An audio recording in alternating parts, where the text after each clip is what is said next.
Before you copy and paste that API key into your code, stop. There's a better way. In this video, I'll show you how to use Postman Vault to securely store your Anthropic API key and call Claude without ever exposing your secrets. We'll walk through getting your API key from Anthropic and storing it safely in Postman to inject it in your requests in a secure way. Let's get started.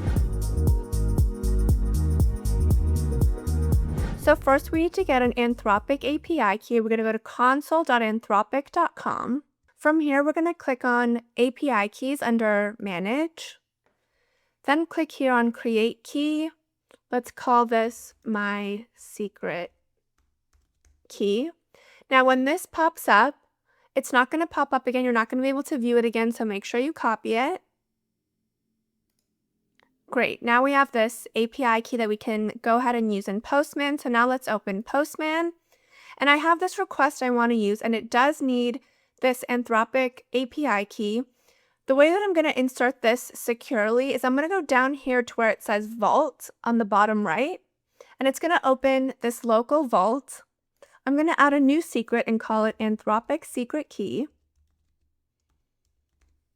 and paste that value from Anthropic.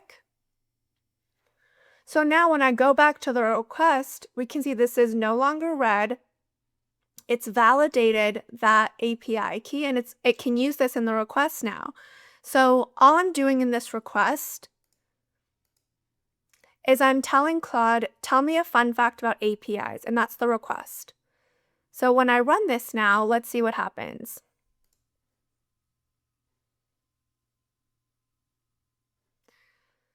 So we got a 200. It says, here's a fun fact. The concept of APIs, application programming interfaces, actually predates computers.